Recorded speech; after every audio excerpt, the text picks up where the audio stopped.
Bonjour et donc bienvenue pour les vins du week-end. Week-end donc avant les semaines de fête qui vont sûrement être chargées, je suppose.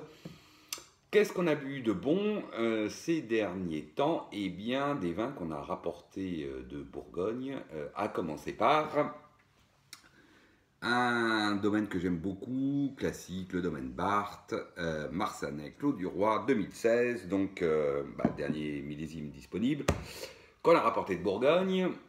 Alors, qu'est-ce que ça donne? Ça donne toujours chez Barthes un joli vin, bien sûr. Clos du Roi, un joli cru de Marsanais. Un cru, donc là, avec un nez fruits rouges, fruits noirs. Un peu de réduction grillée, faut bien l'admettre. Grillé fumé, mais très séduisant, très classe. Un poil marqué, il faut bien le dire. Puis qui va disparaître à l'aération. Par contre, on ne le retrouvera pas du tout en bouche. On est avec un joli fruit, surtout pour un 2016. Ça garde pas mal d'éclat. Des notes de réglisse, une petite pointe de ronce, un côté caroube, un côté un peu mocha, quoi. Très agréable, une finale fraîche, de la matière, pas trop saillante sur ce 2016, qui est aussi souvent, moi, ce que j'aime pas trop dans les 2016. Bref, un très joli vin, moi j'ai bien aimé, même si c'est pas le millésime que je trouve le plus gourmand et le plus festif qu'il soit.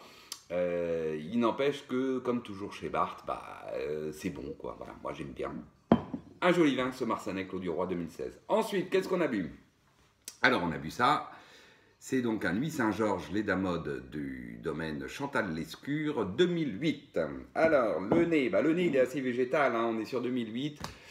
C'est sur la ronce, le sous-bois, où il y a de la groseille aussi, le fond un peu fumé.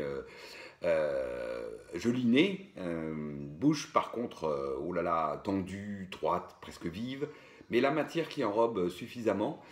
Le vin, c'est profond, et puis une jolie finale, fraîche bien sûr, longue du coup, longue persistance sur la fraîcheur, le côté un peu végétal, le fruit. Le fond fumé, c'est un joli vin dans un style assez droit, strict, profond si on peut dire, bien dans son millésime 2008, millésime assez droit, frais, pas d'une grande maturité, mais un joli vin. Ça manque un peu de rondeur, pour tout vous dire. Moi j'aime bien les vins un peu plus ronds, mais ça n'en demeure pas moins un joli vin. Ensuite, tout l'inverse, un vin, alors lui, 2009, un Gewürztraminer Eichberg du domaine Guinglinger 2009. Alors là, évidemment, c'est tout l'inverse. Là, alors, on est dans le vin rond par définition, avec son nez de litchi, de fruits exotiques. Un petit côté d'ailleurs crayeux, assez agréable parce que ça donne un peu de frais et floral. Une bouche ronde, ample. Voilà, il y a du sucre bien évidemment, pas énormément, mais il y en a un peu, c'est tout à fait acceptable. Et surtout, ça finit amer, ce qui équilibre quand même l'ensemble. Même si sur ce 2009, évidemment, un Gewürz en 2009, oui, il manque un peu de fraîcheur, il n'y a pas non plus de profondeur. Voilà, c'est vraiment un vin rond, ample, gourmand, euh, mais un joli vin, bien réussi dans le contexte de ce millésime difficile pour les Gewürz, en tout cas sur 2009, les Gewürz secs, qui n'est pas sec d'ailleurs celui-là, il est plutôt demi-sec. Voilà, ensuite, qu'est-ce qu'on a bu d'autre?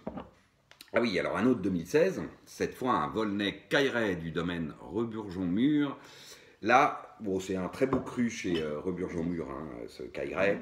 On y retrouve tout ce qui fait Cailleray, un nez assez carré, puissant, sur le fruit rouge et le fruit noir, des notes de noyau, là, parce que ça reste jeune, évidemment. Un fond très léger fumé, une bouche puissante, carré, belle densité de matière.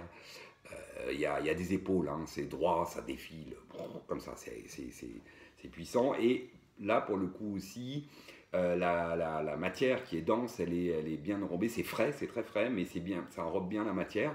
Les tanins sont pas trop anguleux. La finale, donc, fraîche, puissante, mais bien enrobée.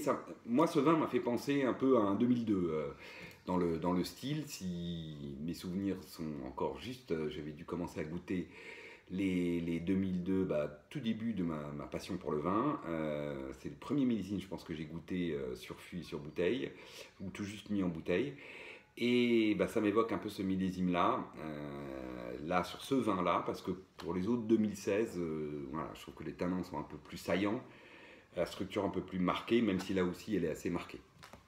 Ensuite, un autre vin rapporté donc de Bourgogne, un Beaune Epnote Reburgeon-Mûr 2017. Bon, bah ça, c'est un vin de copain, voilà. C'est un bon vin, ça se boit facilement, c'est sur le fruit, une petite pointe de ronce fraîche, des épices, une bouche charnue, ronde, avec de la fraîcheur pour donner un peu de peps, une jolie finale. C'est pas un grand vin, c'est pas très long, c'est pas très persistant, mais c'est un très bon vin qui se boit très facilement, c'est agréable, c'est assez mûr. Voilà, un bon vin, et puis c'est 2017, vraiment des vins agréables à boire vite, je pense. Celui-là en est la preuve.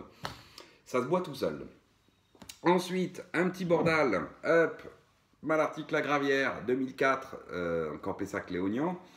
Grand classique aussi de la maison, cru que j'aime beaucoup. Et là, il est très classique. Hein. D'entrée de jeu, on est sur la framboise, mûre, des notes fumées assez classiques de ce cru.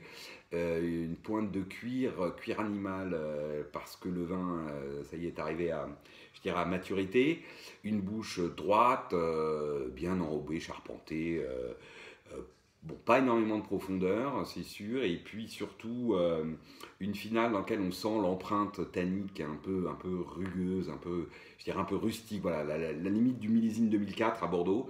Donc un vin qui arrivait à point, à boire, qui est assez marqué de son millésime, qui n'est pas un grand millésime bordelais, mais très agréable, excellent vin, on a passé un bon moment, ça faisait plaisir, ça faisait longtemps qu'on n'avait pas bu un joli Bordeaux comme ça, voilà, beaucoup de plaisir. Ensuite, un autre vin de Bourgogne, un Meursault Poruso de chez Germain en 2012. Alors là, le nez sur Germain, il peut y avoir un peu de réduit crié fumé, souvent c'est comme ça même qu'on l'identifie. Là, pas du tout. Alors le nez est sur la poire, le fruit blanc, des notes d'amande, de chèvrefeuille, d'aubépine. Un joli fond avec une petite pointe de sésame grillé que j'aime beaucoup. Une bouche droite, tendue, voire, là, bien enrobée par la matière, mais quand même tendue, hein, c'est droit, c'est tendu. Et puis une jolie finale, assez longue, un peu beurrée, un petit peu écœurante à l'ouverture. Je dois dire que le midi, il était très bon, le soir, il était excellent, après 6 heures d'aération, parce que plus harmonieux, un peu moins écœurant, surtout sur la finale. Bref, un joli vin de plaisir, voilà. Enfin, dernier vin qu'on ait goûté, à nouveau en 2016, parce qu'on a tout juste rentré, une côte rôtie de chez Rostin en podium 2016. Donc évidemment un vin avec un nez très jeune, hein, fruits rouges et noirs, des notes de poivre, et puis un fond plutôt aujourd'hui noyau, avec une petite pointe d'élevage qu'on ressent, une jolie bouche, corpulente, beau tanin présent, soyeux, voire même peut-être un peu marqué. Voilà, ensuite le cassis, le poivre, les notes un peu bacon qui, d'ailleurs là, sont plutôt d'ailleurs des notes de noyau, mais on sent qu'il y a ce petit fond bacon, bacon grillé, hein, qui est là. Et la finale, donc un poil accrocheuse, on va dire, hein, sur ce 2016, au niveau de l'empreinte tannique. Mais un joli vin agréable, frais, on sent que ce sera un bon millésime. En tout cas, c'est la sensation que j'ai eue en buvant cette belle côte rôtie. Voilà. Et bien maintenant, on va se préparer pour les fêtes qui arrivent dans quelques jours, avec sûrement de très jolis vins à venir. Je vous souhaite de belles fêtes et joyeuses fêtes à tous.